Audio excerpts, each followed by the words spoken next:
Assalamualaikum warahmatullahi wabarakatuh. Kembali lagi bersama saya kepada Demiska. Pada pertemuan kali ini kita akan membahas pelajaran sejarah Indonesia. Sebelum kita mulai pertemuan kali ini, dalam pembelajarannya adalah tujuan pembelajaran sejarah Indonesia. Kita bukan membahas sejarah masa lalunya, tetapi bagaimana masa lalu ini menjadi pelajaran bagi masa depan supaya kita lebih baik lagi.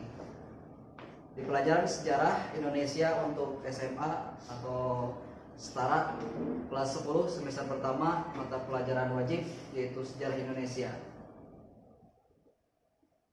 Adapun daftar isi di semester pertama ini ada 3 bab. Yang Bapak akan bahas bab pertama dulu, yaitu tentang manusia dan sejarah. Itu di bab pertama. Kemudian yang harus kita bahas di sini manusia dan kesadaran sejarah. Adapun poin-poinnya, yang pertama pengertian sejarah, hakikat sejarah, kedudukan manusia dalam sejarah, dan konsep ruang dan waktu dalam sejarah. Itu di bab pertama, poin pengertian sejarah.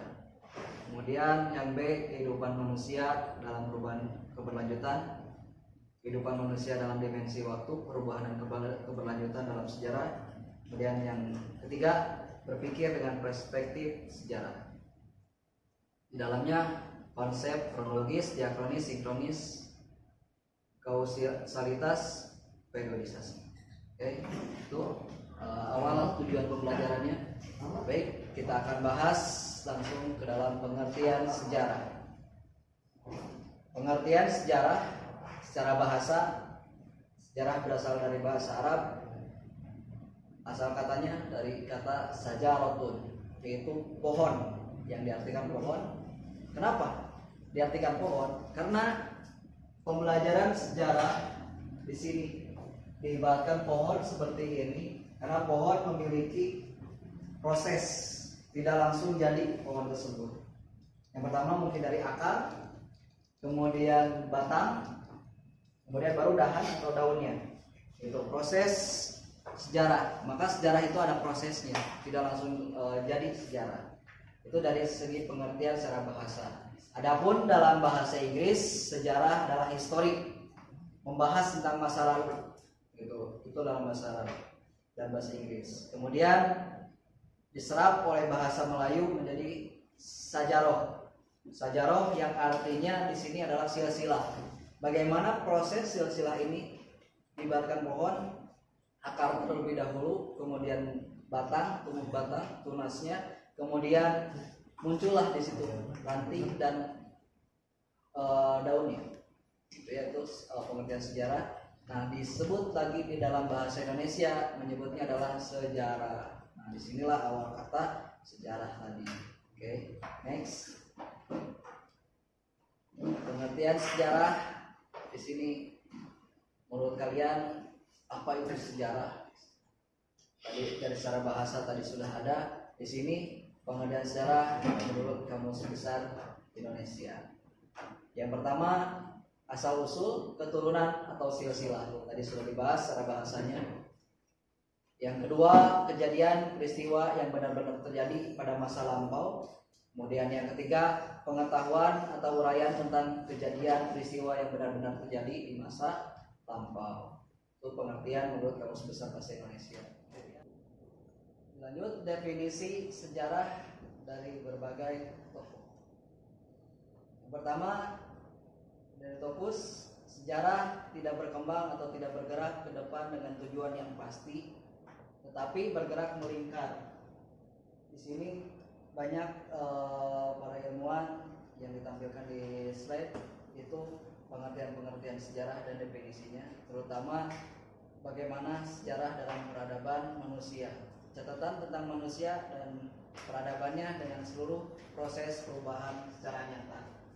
Itu Ibnu Khaldun yang menyatakan hal seperti itu dan sebagainya. Baik, dilanjut saja. Hakikat sejarah.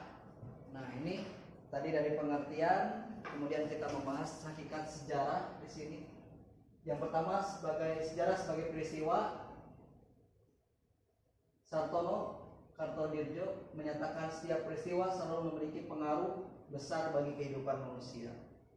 Jelas sebuah peristiwa dikatakan sejarah karena adanya proses awal tadi manusia yang menjadi objeknya, gitu ya.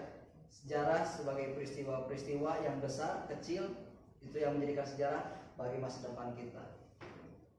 Itu peristiwa yang selalu memiliki pengaruh besar bagi kehidupan manusia supaya ke depan kita lebih baik lagi. Kemudian sejarah sebagai kisah. Sejarah pun sebagai kisah di sini merupakan hasil rekonstruksi atau upaya menghadirkan kembali peristiwa masa lalu melalui berbagai media. Sejarah ditampilkan dalam kisah, dongeng, ataupun cerita-cerita orang tua dari mulut ke mulut, bahkan sampai sekarang lewat media. Sejarah berkembang manusia. Sejarah sebagai kisah dikisahkan oleh para guru sejarah, itu ya, pendongeng ataupun sejarawan yang ada di media-media. Kisah. Kesimpulan yang kita bisa peroleh dari penjelasan tersebut tadi, pengertian sejarah dan hakikat sejarah, mungkin baik kita simpulkan pengertian sejarah. Simpulannya, sejarah adalah ilmu pengetahuan yang mempelajari berbagai peristiwa atau kejadian yang penting terjadi dalam kehidupan manusia di masa lampau atau masa lalu. Ini pengertian sejarah.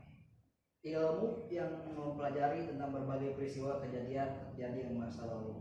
Nah, itu sebagai koreksi kita, yang baiknya ambil dalam sejarah, yang jeleknya dibuang, supaya kita hidup di masa yang akan datang lebih baik lagi. Itu tujuan sejarah. Jadi bukan mengenang masa lalunya, tapi ambil positifnya dan buang yang negatifnya dari sejarah tadi, supaya tidak terulang lagi peristiwa-peristiwa atau kisah yang terjadi di masa lalu. Oke, dilanjutkan. Kedudukan manusia dalam sejarah. Objek sejarah itu manusia. Manusia merupakan aktor sentral dalam kejadian sejarah, dalam kisah sejarah. Sejarah kisah tentang manusia dalam kaitannya dengan ruang dan waktu, manusia yang membuat sejarah. Nah, di sini dikatakan objek karena manusia yang membuat sejarah tadi. Ya. Itu faktor pertama, kedudukan manusia dalam sejarah adalah sebagai objek sejarah. Yang kedua, subjek sejarah. Manusia juga berkontribusi dalam penelitian dan penulisan sejarah. Kisah sejarah tidak mungkin hadir tanpa adanya manusia yang meneliti peristiwa tersebut. Jadi manusia berkontribusi dalam penelitiannya. Apakah benar sejarah ini terjadi atau tidak di masa lalu? Manusia yang menelitinya. Nah, ini kedudukannya kedua sebagai subjek yang meneliti sejarah. Kemudian dalam pembahasan ini konsep ruang dan waktu dalam sejarah. Nah, di sini banyak yang harus kita pahami bahwa ruang dan waktu dalam sejarah itu sangat penting. Dimensi ruang dan waktu dapat menunjukkan peristiwa sejarah sebagai peristiwa yang khas dan unik. Kajian sejarah akan selalu terbatas pada tempat dan waktu tertentu. Nah, ini konsep ruang. Konsep ruang, tempat terjadinya sesuatu peristiwa, atau cakupan, yang keduanya cakupan pembahasan. Ruang adalah tempat, gitu ya. Jadi kalau ingat kita tentang ruang, maka tempat yang ada dalam pikiran kita, di mana terjadinya peristiwa tersebut, di mana peristiwa itu jadi sejarah, tempatnya di mana, awal mulanya dari mana. Yang kedua, cakupan pembahasan, apa sih yang ada di dalam peristiwa tersebut, yang terjadinya apa. Itu kalau bahasa sekarang mungkin TKP, tempat kejadian perkara. Kemudian kajian sejarah berdasarkan ruang, yaitu peta sejarah, di mana kotanya, sejarah pedesaan, kemudian sejarah lokal. Nah, sejarah kota mungkin kita sudah membahas sedikit tadi dari pengertian bagaimana awal mulanya peristiwa itu terjadi karena manusia yang menjadi objek dan subjek sejarah. Kemudian pedesaan seperti apa awal mulanya pedesaan tersebut, itu tempatnya di mana, cakupan pembahasannya apa saja yang terjadi. Kemudian sejarah lokal, nah ini yang bisa kita dengarkan dari orang tua kita, terutama orang-orang tua yang tahu akan sejarah tersebut diceritakan kepada kita. sejarah lokal. Contohnya sejarah, misalkan sejarah Gunung Tangkuban Perahu, bagaimana sejarahnya. Ini sejarah lokal maksudnya. Dalam kisah tadi masuknya, bukan ke dalam peristiwa gitu ya, dalam kisah, sejarah dalam kisah. Kemudian dilanjutkan lagi. Di sini konsep waktu dalam sejarah. Kenapa ada konsep waktu? Waktu yang menentukan kapan terjadinya sejarah atau peristiwa tersebut terjadi. Nah, menandai sebuah peristiwa bersifat uniknya ini di sini waktu. Ini konsep berpikirnya. Kemudian yang kedua, menerangkan kapan terjadi peristiwa. Menjadi pembeda antara sejarah dan mitos. Nah, ini banyak sekali di Indonesia yang terjadi pembeda antara sejarah dan mitos ini karena waktu. Kalau mitos tidak tahu kapan terjadi. Kalau sejarah jelas ada waktunya. Kapan itu terjadi pasti ada waktunya berurutan. Nanti konsep berpikirnya adalah kronologis berurutan. Nah, di sini pembedanya sejarah dan mitos adanya di konsep waktu dalam sejarah. Gitu. Kadang-kadang kita tidak bisa membedakan mana sejarah mana mitos sampai saat ini. Karena di Indonesia banyak mitos yang berkembang menjadi kebudayaan di Indonesia, gitu ya. Selanjutnya menandai kondisi suatu zaman. Maksudnya menandai kondisi suatu zaman adalah di mana kondisi zaman itu berbeda dengan zaman sekarang dan zaman yang akan datang. Itu karena konsep waktu. Kehidupan manusia dalam dimensi waktu.